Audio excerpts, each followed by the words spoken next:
What's up, everyone? This is Jay from COI. So, in breaking news last night, Senator Richard Burr stepped down as the chairman of the Intelligence Committee. He did so because he is now the main target in an investigation. The FBI had so much information on Burr that they actually went to his house to confiscate his phone. Um, his phone had information dealing with stocks. Now, this all kind of happened about a month ago when Kelly Loeffler, a Republican from Georgia, Republican Richard Burr, and Democrat Rachel Feinstein had some very unusual situations going on with their stock purchases and sales. Namely, right before the shutdown, they all sold a bunch of their stocks. Things like airline stocks and travel and certain retail.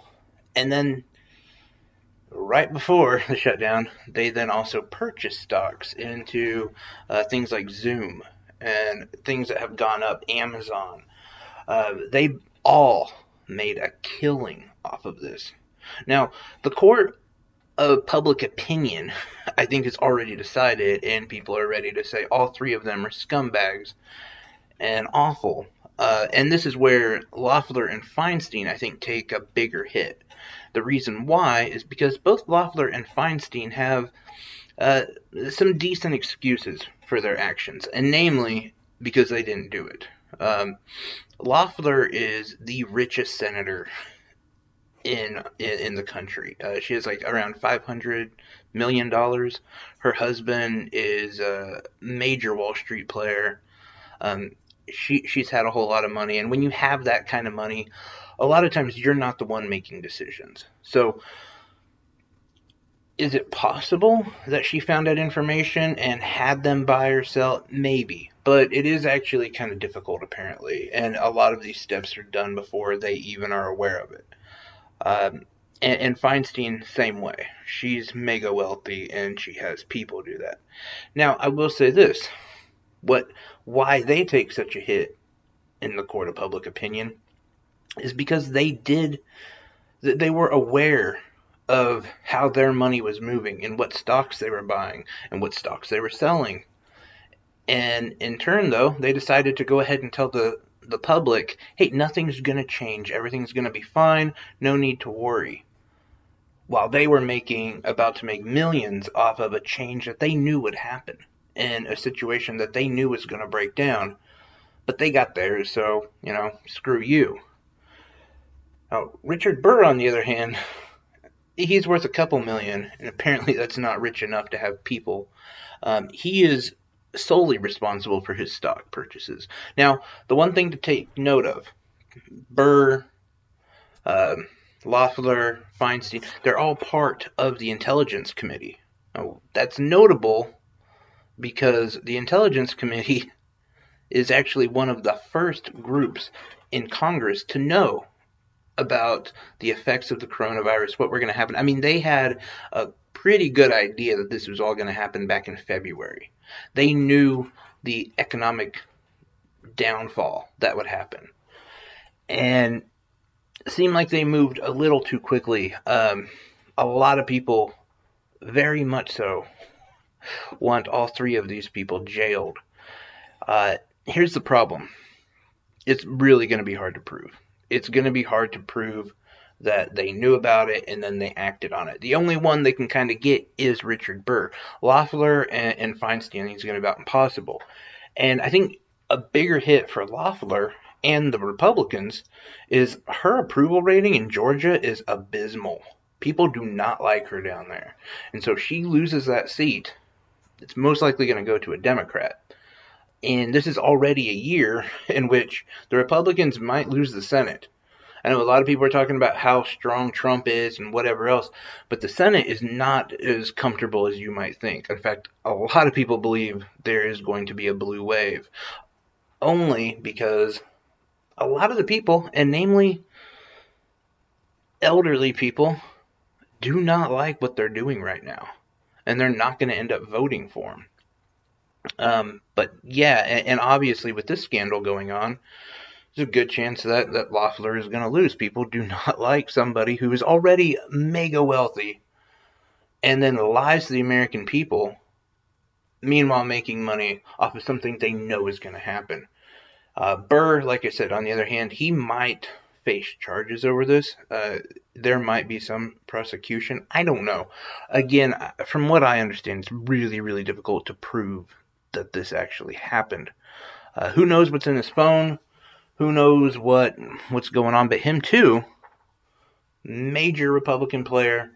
Uh, I can't imagine that he's gonna stay on as senator.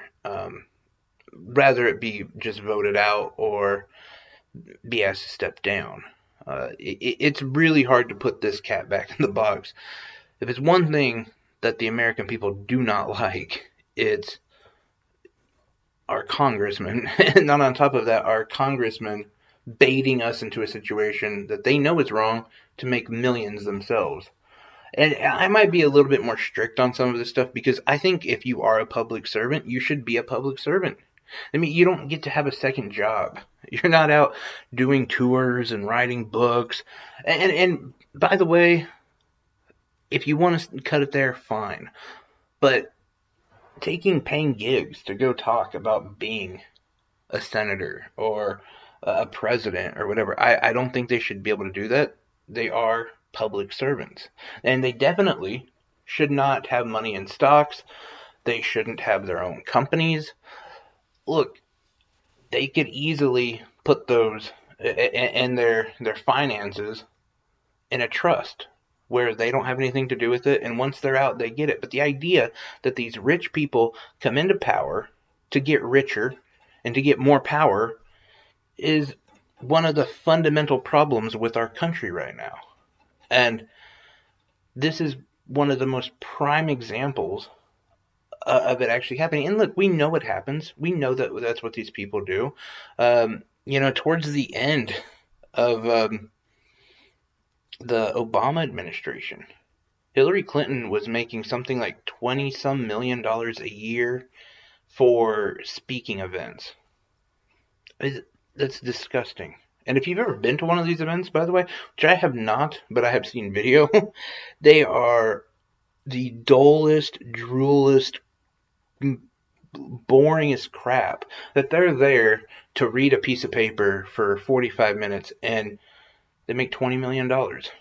It's disgusting. And they do that, and they leverage power, and they network, and they do all of this so they can get on the boards of major companies, and in some cases, sell our interest by joining foreign companies.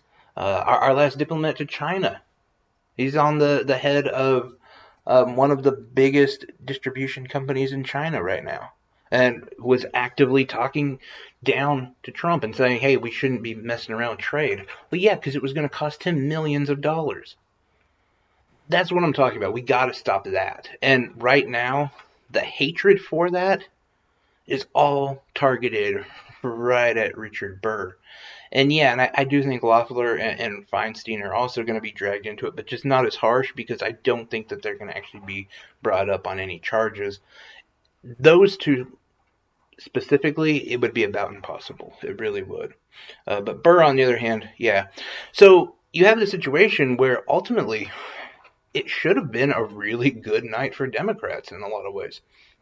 And all the Democrats really had to do was just kind of keep their mouth shut. Maybe play the shame game and, oh, look at Richard Burr. Oh, my God, I can't believe he would do that. That kind of thing.